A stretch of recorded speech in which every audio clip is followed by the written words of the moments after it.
দেখুন, সত্যি বলতে শুধুমাত্র মমতা ব্যানার্জিকে দোষ দিয়ে তো কোনো লাভ নেই। আমাদের দেশের যিনি প্রাইম মিনিস্টার, উনি কী করছেন? এই ব্যাপারে একটা কথা ওনার মুখ দিয়ে এখনো পর্যন্ত বেরোয়নি, ফার্স্ট কথা। অ্যান্ড সেকেন্ডলি, এইটা তো ফার্স্ট টাইম নয় যে আমাদের স্টেটেই একমাত্র এরকম ঘটনা ঘটেছে। এর আগেও আমাদের ইন্ডিয়াতে আরও অন্যান্য স্টেটেও এরকম প্রচুর ঘটনা ঘটেছে। এই তো যেমন হায়দ্রাবাদে এই কিছু বছর আগেকারই ঘটনা, প্রিয়াঙ্কা রেড্ডির যে কেসটা, মনে আছে আপনাদের ওর কথা?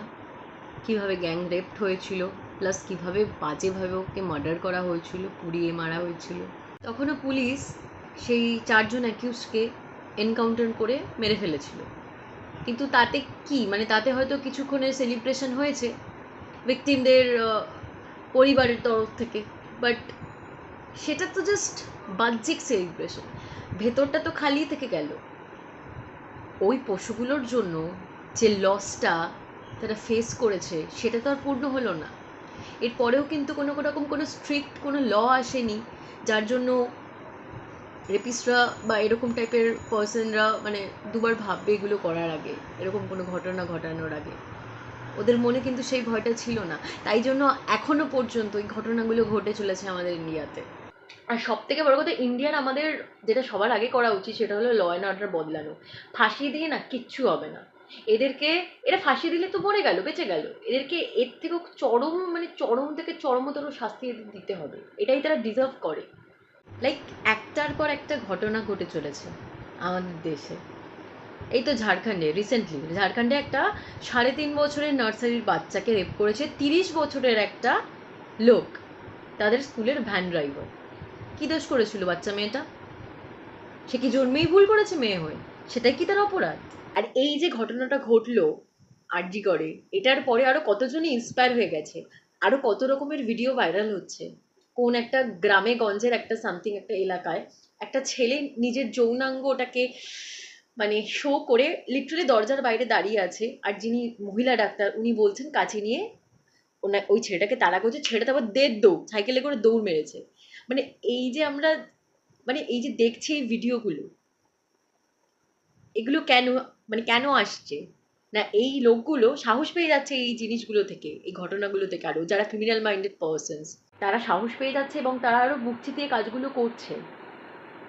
উত্তরাখণ্ডে একটা নার্সেরও রেপ হয়েছে, মার্ডার হয়েছে। দেখলাম আর একটা ঘটনা, শুনলাম, দেখেওছি, আমি পড়েছি, এটা নিয়ে আর্টিকেলও পড়লাম যে লুধিয়ানাতে একটা মেয়ে রেপ হয়েছে। তার ভাইয়ের যে ওয়াইফ, তাদের রিলেটিভসদের কিছু ছেলে ছিল, তার আর কি বদলা নেওয়ার জন্য, যেহেতু তাদের বাড়ির মেয়ে ভিকটিমের ভাইয়ের সাথে পালিয়েছে, তাই বদলা নেওয়ার জন্য মেয়েটাকে রেপ করেছে। মমতা ব্যানার্জিকে দোষ দিয়ে কিন্তু লাভ নেই। আমাদের আর বাকি যারা রয়েছেন রাজনীতির যে উচ্চ পদনেতা, বড় বড় মাতব্বর, হ্যাঁ, এমনি সময় ভাষণ দেয়, এখন তো টিকিটাও দেখা যাচ্ছে না, ঘুমাচ্ছে সব। এই লড়াইটা শুধুমাত্র যে রেপ আর মার্ডার ভিকটিম বা তার পরিবারদের, সেটা কিন্তু নয়। মৌমিতা বলুন, প্রিয়াঙ্কা বলুন, জ্যোতি বলুন, বা আরও যারা যারা ভিকটিমস রয়েছে, শুধুমাত্র তাদের লড়াই নয়, এটা আমাদের প্রত্যেকটা মেয়েদের লড়াই। তাই আমাদের জাস্টিস পাওয়াটা ভীষণ দরকার, কারণ এর আগেও প্রচুর ঘটনা এমন ঘটেছে যার জাস্টিস আমরা পাইনি। নির্ভয়া কাণ্ডটা হয়তো অনেক বড় একটা আকার ধারণ করছে, স্টিল আমি বলবো সেক্ষেত্রেও কিন্তু প্রপার জাস্টিস আমরা পাইনি। কেন বলছি বলুন তো? কারণ সেখানে একটি ছেলে যে 18 বছরের কম তার এজ, তাকে জুভেনাইলে পাঠানো হয়েছিল, সেটা কিন্তু প্রপার জাস্টিস ছিল না। অন্যান্য দেশে গিয়ে দেখুন, এই ফাঁসিটাই কিন্তু তাদের কাছে শেষ সাজা নয়, বাট আমাদের দেশে এটাই কিন্তু শেষ সাজা। এই যে ছেলেটাকে যে জুভেনাইলে পাঠানো হয়েছিল, জুভেনাইল থেকে বেরিয়ে সে যে আর এরকম কোনো কিছু করবে না বা কোনো মেয়েরা সর্বনাশ করবে না, তার গ্যারেন্টি কি কেউ নিতে পারে? পারে না। তার মানসিকতাটাই এরকম। সে যদি 18 বছরের এই যে কম হয়ে এই কাজটা করতে পারে, সে বড় হয়েও কাজটা আবারও করতে পারে।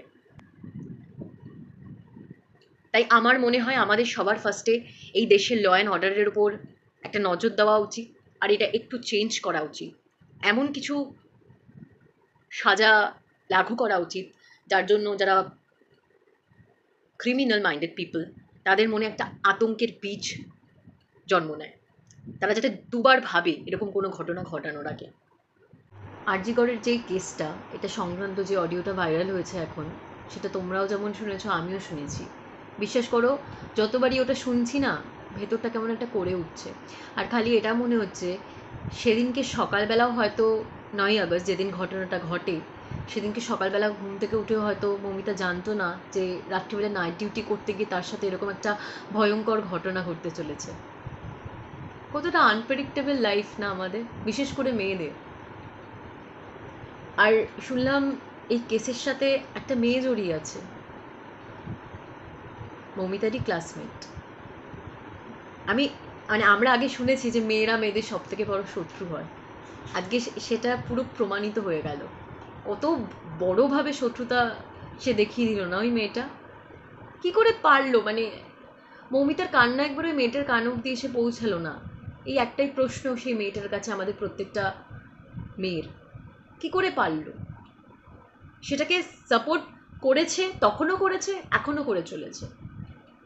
এইটুকু গাটস নেই যে সামনে এসে দাঁড়াবে, সত্যি কথাগুলো সবাইকে বলবে। কিছু বলার নেই, মানে মেয়েরা শুধুমাত্র ছেলেদের অ্যারাউন্ডে নয়, মেয়েদের অ্যারাউন্ডেও সেফ নয়।